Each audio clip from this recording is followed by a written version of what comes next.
There are two aspects to managing the alleyways in orchards. One is the alleyway itself and the other is the tree row. Let's talk about the alleyway. I'm standing in the alleyway between a row of apples and a row of plums.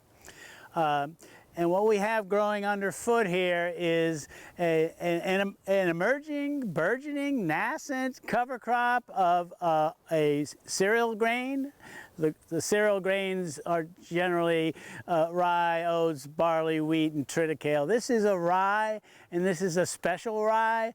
It's called Merced rye, and it's probably one of the quickest establishing and toughest and most cold hardy of all the fall, winter grain cover crops.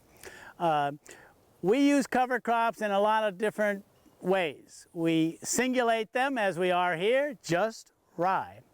We combine them, and the typical combination would feature one or two legumes, mostly vetch and bell beans, and any single grass. Could be oats, could be rye, could be barley.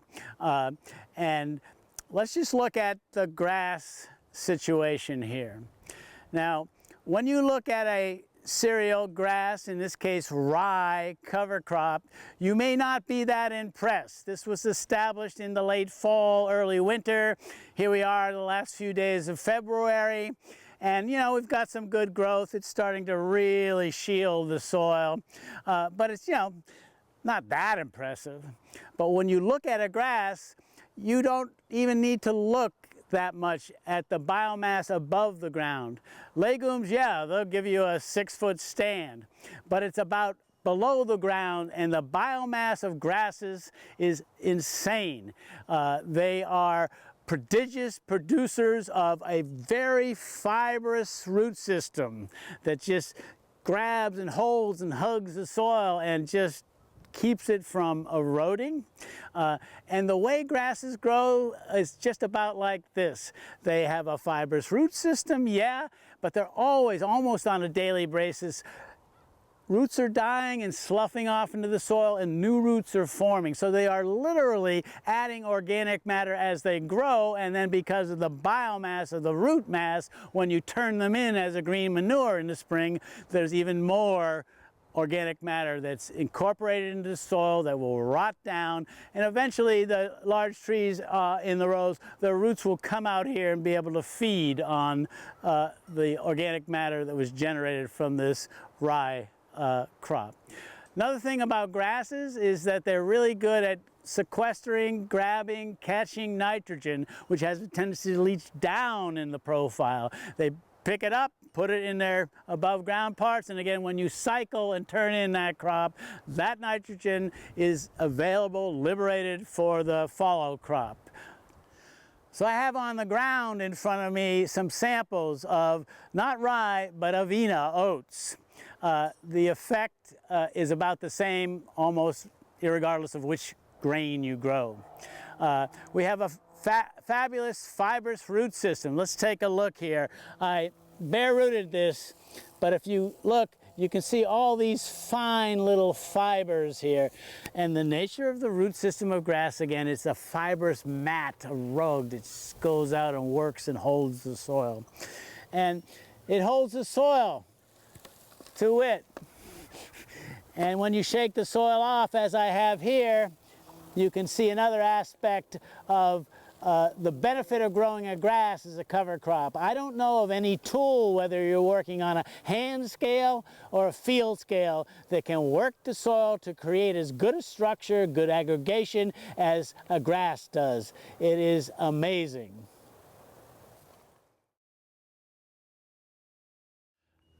Let's talk about a couple important tools. A D-handled spade here and a long straight-handled shovel. Let's talk about their best use. A D-handled spade, an excellent tool. An excellent tool because when you use it, right here is your center of gravity, so you can pivot off that. This tool is your primary tool of choice for digging the soil, digging garden beds. But it's also an excellent implement for skimming weeds at the base, as we'll demonstrate in a minute. It's maybe not the best tool if you need to pitch or throw, as in a pitchfork, or in this case, a long-handled shovel. So I'm going to step back. I have a little pile of compost here. I have a nice little fruit tree here that's been skimmed around the base, and I'm just going to pitch from a distance, cup 3 shovelfuls of compost around the base.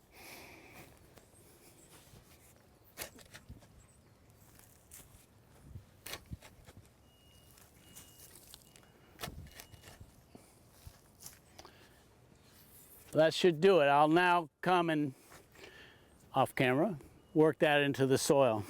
But if you need to throw something, this is your tool. If you're trying to dig a bed, it's just a little clunky again. With a D-handle tool, you're right down here, chakra belly button. Let me now use this spade to skim down. We've skimmed most of the weeds and spread them on this bed. Let's talk about the elements of skimming. It goes to a little basic physics. It will be Newtonian physics, I believe. You have mass, the blade, and you have velocity, the swing in the arc. Mass plus velocity equals force. You need a pretty good force, a measured force, to hit these weeds at the base and knock them down. Let me demonstrate. So you want to have a comfortable position like this, and I'm going to come in at an angle that goes down a little bit, also straight across. And again, the arc and the grasses are the hardest to eradicate. So I just come in with a good arc, oomph, hit at the ground level, going down slightly, disconnect root from shoot, and as I said, then I will spread all the green material as we have on most of this plot evenly. The idea here is we take the green material, again, weeds or cover crop, we chop, we spread, and make a thin, even layer, and then we put chips on top. What this amounts to is essentially a sheet compost. You're composting in place on the surface soil, and again, all the nutrients that are in the green material and the chips will break down and leach down into the top foot or so of the soil and be a real fertilizer boost for these trees as they get going shortly in the new growing season. Okay, let's talk about spreading wood chips. In the tree row, we have here a double row of trees. I'm going to spread these evenly with a flat surface and a nice straight edge, about 3 inches thick. You'll notice when I grabbed this straight-handled rake, it was positioned thusly. Tool safety. You don't want to leave tools on the ground. The long-handled tools, you run through the D handle of the short-handled tool. And so this is pretty elemental here. It involves a little push-pull. I'm going to put this initially up against the trunk, and then I'm going to scoot it back. Again, you don't want anything up against the trunk of a tree. A little collar. Let me step up here and distribute this material.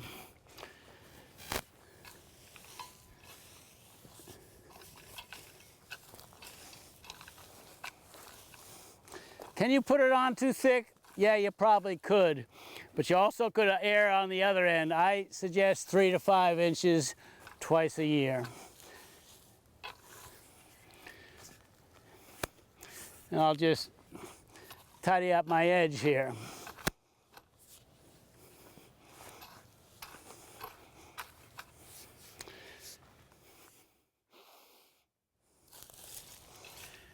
And the closing act is to scoot the chips away from the trunk of the tree. Again, you don't want anything alive and biological up against the trunk of the tree, be it greens, compost, fertilizer, or as is the case here, chips.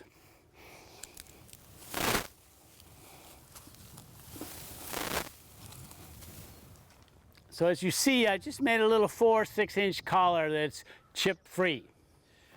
What I'm clutching dearly here is a bucket of wood chips that have been in place for a year and a half, 2 years.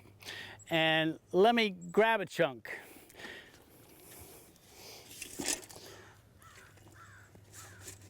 It's such good stuff, I have 2 chunks. And I'm gonna just be quiet for a minute and check this out, and then we'll break it down. Okay, the wood chips are put on. They are pure carbon wood chips. And you would think something that's that carbonaceous with a CN ratio of 400 to 500 to 1. And let's take something else that's pretty darn carbonaceous, leaves or straw, a mere 40 to 50 to 1 CN ratio. So we're talking, again, wood chips, carbon. And we put on 3 to 5 inches both in the spring and then in the fall. And this is what the result is, sometimes less than a year later, somewhere between 9 months and 18 months. The breakdown rate is phenomenal, and I mean really phenomenal if you look at the fact that we're talking about pure carbon here. But beyond that, it's what happens during the breakdown. You see all the white mycelial strands here. These are the akin to roots of fungi, mycelial strands, hyphae. And they just go and they just break down that wood chip matter. But more importantly, as you can see here, they help to bind the soil together. So you apply the chips, the rot down is relatively quick, the nutrients that are in the wood chips leach down into the surface soil. Almost all the roots of feeding roots of fruit trees are in the top 1 foot or so, so you're feeding the tree with the rot down of these wood chips. And the mycelial strands work through that soil in the top 6-8 inches, and they help to bind it together into what would be called aggregates or good aggregates. This is also referred to as good physical structure.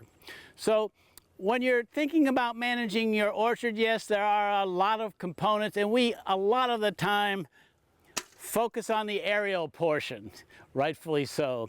What is the tree form? How is it growing? How's the health of the buds, the leaves, and the wood?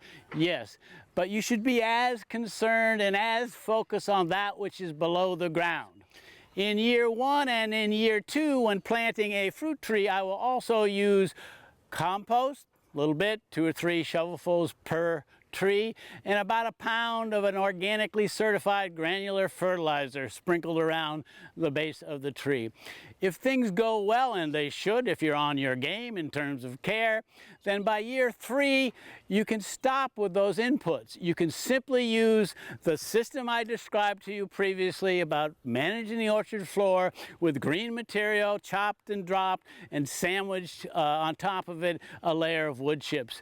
What we'll also additionally do is broadcast sow a cover crop into the wood chips in the fall. That cover crop will emerge, grow through the winter, and get maybe waist chest high, and will come, and as the phrase goes, we'll drop it and chop it. We'll use a machete, a sharp machete, chop it at the base, chop it up a little bit, and remulch over it, and we're off and growing.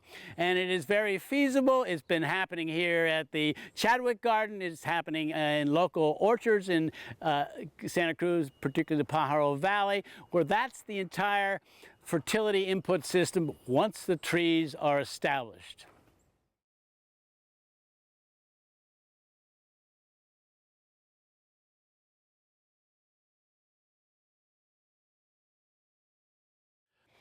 Okay, you can't see me yet, but I'm walking through an extremely robust stand of a type of annual ryegrass, Merced rye. This was seeded in November. It is now the last day of April, and look at it. It's head high or more, it exemplifies what you want from any cover crop, but it also exemplifies some of the virtues of grasses as annual grasses used as cover crops. Let's go over a few of them.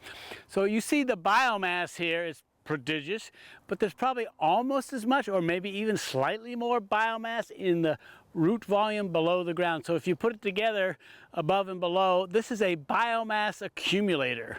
You are fixing so much carbon, and additionally, grasses, one of their strong suits is they are scavengers for nitrogen. So they go and they find nitrogen, they take it up in their above ground parts, and they sequester it so it doesn't leach downward in the water table. Nitrate tainted water systems are becoming, or are, the bane of California agriculture. So anything you can do to prevent that leachate is a good thing. And let's talk a little more about grasses. Grasses have given us some of the great civilizations of the world.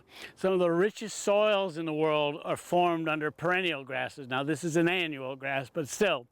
I give you the Great Plains, the steppes of Russia, the Palouse of eastern Washington State, the Pampas of Argentina. These are some of the richest soils in the world, and the reason is the root mass, again, is so prodigious, and grasses have a pattern of growing where they're always sloughing off dying roots and making new roots, so they're adding organic matter in quite a volume as they grow, and they work the soil to create a good structure. And then the biomass, the top growth, well, need I say more? So what is the fate of this cover? Let me also say this was seeded a little late in the season here on the central coast of California. We usually seed our cover crops October into November. This was seeded late November, December, and it was kind of pokey and slow. Additionally, we have an extended, not wet, but extended cold winter and cold spring too. So it was kind of an outlier lurking, and then it's probably doubled its biomass in the last 3 weeks here. So what is its fate? Typically, you would turn it in, disc it in, mow it and disc it in, and let it decompose in the soil, be decomposed by the community of creatures that are in your soil, your biological properties of your soil. In this instance, as we move here on this farm toward more reduced tillage practices, we're going to use a crimper roller to simply just mat it down. It will lie down on the surface and rot on the surface of the soil. If we can keep the entire plant intact and not break it up or cut it up, most of the nitrogen that's in it will eventually rot down and leach down into the soil and benefit the trees. And it also will feature an aspect of growing these trees here where we won't be tilling in the alleys between the trees, thus encouraging and enabling the roots of the trees to come out into the alleys here and to chow down, as it were, on this prodigious biomass going forward. Each year, as we lay it down, it will rot on the surface and physically protect the soil surface, but it'll get to be a thicker and thicker layer of organic matter on the surface.